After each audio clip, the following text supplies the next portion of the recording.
കൂട്ടുകാർക്ക് നല്ലൊരു രാത്രി ആശംസിച്ചുകൊണ്ട് മാമ്പഴത്തിന്റെ പുതിയ വീഡിയോയിലേക്ക് സ്വാഗതം. ആദ്യമായിട്ട് കാണുന്നവരാണെങ്കിൽ ചാനൽ ഇഷ്ടപ്പെട്ട ഒന്ന് സബ്സ്ക്രൈബ് ചെയ്യണേ. അതോടൊപ്പം തന്നെ കണ്ടുകൊണ്ടിരിക്കുന്ന എല്ലാവരുടെ സപ്പോർട്ടിലേക്കും തുടർന്നും പ്രതീക്ഷയുണ്ട്. നമുക്ക് നേരെ ഗൗരിയുടെ ശങ്കറിന്റെ ഒക്കെ നാളത്തെ പ്രമോ വിശേഷത്തിലേക്ക് പോയാലോ.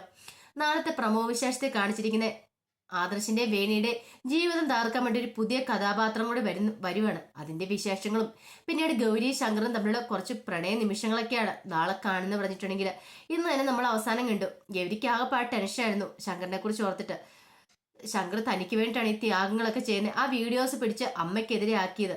അപ്പം അതിന്റെ നന്നും കിടപ്പടം എപ്പോഴും ഉണ്ട്. പിന്നീട് ഗൗരിയോട് ചോദിക്കുന്നുണ്ട്, ഈ ലോകത്ത് വെച്ച് ഏറ്റവും കൂടുതൽ ഗൗരി ആരെ ഇഷ്ടപ്പെടുന്നേ, അല്ലെങ്കിൽ ആരെ ഏറ്റവും കൂടുതൽ വിശ്വസിക്കുന്നേ? അതിനുള്ള ഗൗരിയുടെ മറുപടി, ഞാൻ എൻ്റെ ശങ്കറിനെയും അതോടൊപ്പം തന്നെ എൻ്റെ അച്ഛനെയാണെന്നായിരുന്നു. ശങ്കറിന് ഭയങ്കരമായിട്ട് ഇഷ്ടപ്പെട്ടു. പിന്നീട് ശങ്കർ പറയണ, അതെ അങ്ങനെയാണ് ഒരു കാര്യം ചെയ്യാൻ, ഞാൻ പറഞ്ഞ ഗൗരി ഒരു കാര്യം അനുസരിക്കുമെന്ന് നിൽക്കണം. എന്താ, എനിക്ക് വേണ്ടി നീ ഒരു ഡാൻസ് ചെയ്യണം എന്ന് പറയാം. ഡാൻസ് ചെയ്യാനോ? ഇല്ല, അത് പറ്റില്ല, അങ്ങനെ പറയരുത്. നിനക്ക് എന്നെ ഇഷ്ടമുണ്ടെന്നല്ലേ പറഞ്ഞേ, അപ്പൊ നീ എനിക്കൊരു ഡാൻസ് ചെയ്യാൻ പറയണം. അങ്ങനെ ഒരു കാര്യം ചെയ്യാം, ശങ്കർ എനിക്ക് വേണ്ടി ഒരു പാട്ട് പാടിത്തരണം. ആ പാട്ടിരുന്ന് ഞാൻ ഡാൻസ് ചെയ്യാന്ന് പറയണം. അങ്ങനെ ശങ്കർ ഒരു പാട്ടൊക്കെ പാടി കൊടുക്കുവാണ്. പിന്നീട് ഗൗരി ആ പാട്ടിനൊപ്പം നിന്ന് നൃത്തച്ചുവടുകളൊക്കെ വെക്കുവാണ്. ശങ്കർ ഭയങ്കരമായിട്ട് ഇഷ്ടപ്പെട്ടു. കുറെ കാലത്തെ ആഗ്രഹമായിരുന്നു ശങ്കറിന്റെ. അങ്ങനെ ആഗ്രഹങ്ങളൊക്കെ നിറവേറ്റുവാണ്. അവരവരുടെ പ്രണയ നിമിഷങ്ങളൊക്കെ അങ്ങനെ ആസ്വദിക്കുകയാണ്. ഈ സമയത്ത് പാവം കമല വിചാരിച്ചുകൊണ്ടിരുന്ന ശേഖറിന്റെ മനസ്സ് മാറി. അയാൾ നന്നായി, താൻ ചെയ്ത് ശരിയായിട്ടൊരു കാര്യമാണ്, പരാതി പിൻവലിച്ചെന്നായിരുന്നു. പക്ഷെ ശേഖർ മാറിയിട്ടില്ലെന്നുള്ള സത്യം ശേഖറിനും തങ്കച്ചിക്ക് മാത്രമേ അറിയത്തുണ്ടായിരുന്നുള്ളൂ. അവൻ ഒരിക്കലും നന്നാൻ പോകുന്നില്ല. കമലയെ നോക്കി കഴിയുമ്പോഴത്തേനും തന്നെ കാര്യമായിട്ട് സ്നേഹിക്കുന്നുണ്ട്, കെയറിങ് കാണിക്കുന്നുണ്ട്. അപ്പൊ അത് മനസ്സ് മാറിയതുകൊണ്ടാണ് വിചാരിച്ചുകൊണ്ടിരുന്നത്. പിന്നീട് ശേഖറിന്റെ തോന്നിയാസം നടക്കുമായിരുന്നു. പക്ഷെ ഇത് ഗൗരിക്ക് മനസ്സിലായി. ഗൗരിക്ക് അറിയാലോ ശേഖറിന്റെ കള്ളത്തരങ്ങളൊക്കെ, ആരതിയോട് ചെയ്ത് എന്താന്നൊക്കെ നന്നായിട്ട് അറിയാവുന്ന കാര്യമാണ്. പിന്നീട് ഗൗരി എന്താണ് ഇതിനെക്കുറിച്ചൊന്നും കമലയോട് പറയാൻ പോയില്ല. ഇനിയിപ്പം ഇതും കൂടെ പറഞ്ഞിട്ട് ഇനിയും കമലയടത്തിനെ വെറുതെ ബുദ്ധിമുട്ടിപ്പിക്കേണ്ട. കമലയടത്തി എല്ലാത്തിനെ പരാതി പിൻവലിച്ചിരിക്കുകയാണ്. ഇനിയിപ്പോൾ ഇതും കൂടെ പറഞ്ഞു ചെന്നിട്ടുണ്ടെങ്കിൽ അടുത്ത പ്രശ്നം അതായിരിക്കും. അതിന്റെ ആവശ്യമില്ലല്ലോ.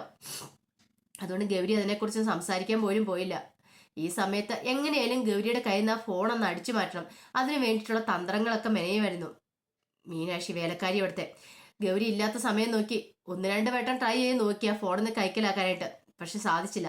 അത് കൈക്കലാക്കി തങ്കച്ചിയുടെ കൊണ്ട് കൊടുക്കണം. എന്നെങ്കിൽ മാത്രം അതിൻ്റെ അകത്തുള്ള ആ ഡീറ്റെയിൽസ്, ആ വീഡിയോസ് ഒക്കെ ഡിലീറ്റ് ചെയ്യാൻ പറ്റുള്ളൂ. അതിനുവേണ്ടി തക്കം പാർത്ത് നടക്കുമായിരുന്നു മീനാക്ഷി. അങ്ങനെ ഇരിക്കുമ്പോഴാണ് അതിനായിട്ടൊരു ചാൻസ് കിട്ടുന്നത്. ഗൗരി പുറത്തു പോയ സമയം നോക്കി വേലക്കാരി അതിനുള്ളിൽ കടക്കുവാണ്. ഉള്ളിൽ കടന്നിട്ട് ഫോൺ എടുക്കാൻ തുടങ്ങി. ഗൗരി കയറി വരുന്ന ഒരുമിച്ചായിരുന്നു. പെട്ടെന്ന് ഒന്നും അറിയത്തില്ലാത്ത വേണ്ടി ഇപ്പോഴും കമല എന്ന് വായി വരുന്നത് കേട്ടോ. പെട്ടെന്ന് തന്നെ വേലക്കാരി അവിടെ നിന്ന് ഇറങ്ങി പറയുന്നതിനും ഗൗരി കൈയോടെ പിടികൂടുന്നുണ്ട്. എന്താ മുറിയിലേക്ക് വന്നേന്ന് ചോദിക്കണം. അല്ല, ഇവിടെയൊക്കെ തൂത്ത് വൃത്തിയാക്കണമെന്ന് പറഞ്ഞു, അതുകൊണ്ട് ഞാൻ വന്നതെന്ന് പറഞ്ഞിട്ട് നൈസിൽ ആ കാര്യം പറഞ്ഞിട്ട് അങ്ങോട്ട് അവിടെ നിന്ന് ഒഴിവാകുവാണ് ചെയ്യുന്നത്. എന്തോ ഒരു സംശയമൊക്കെ ഗൗരിക്ക് തോന്നിയിട്ടുണ്ട്. അങ്ങനെ വരാൻ വഴിയില്ല. പതിവിലും വിപരീതമായിട്ട് ഇവിടെ വന്നിന്ന് തൂത്ത് വൃത്തിയാക്കണമെങ്കിൽ എന്തോ ഒരു സംഭവമുണ്ട്, പറയാൻ പറ്റില്ല. ആരെയും വിശ്വസിച്ചുകൂടാ. അങ്ങനെ ഒരു ചിന്ത ഗൗരിയുടെ ഉള്ളിൽ ഉണ്ടാകുന്നുണ്ട്. പിന്നീട് കാണിക്കുന്ന ഏറ്റവും വലിയ അടിപൊളി ഒരു വിശേഷം എന്ന് പറഞ്ഞിട്ടുണ്ടെങ്കിൽ, അപ്പം അതേപോലെ തന്നെ ആദർശ് അന്ന് ജോലിക്ക് പോവാണ്. ആദർശ് ജോലിക്ക് പോയി കഴിഞ്ഞാൽ ആദർശ് ബാങ്കിൽ എത്തിക്കഴിയുമ്പോഴത്തേനും ആദർശിന് പുതിയ ഒരാളും കൂടെ അവിടെ ജോയിൻ ചെയ്യുകയാണ് ബാങ്കിൽ.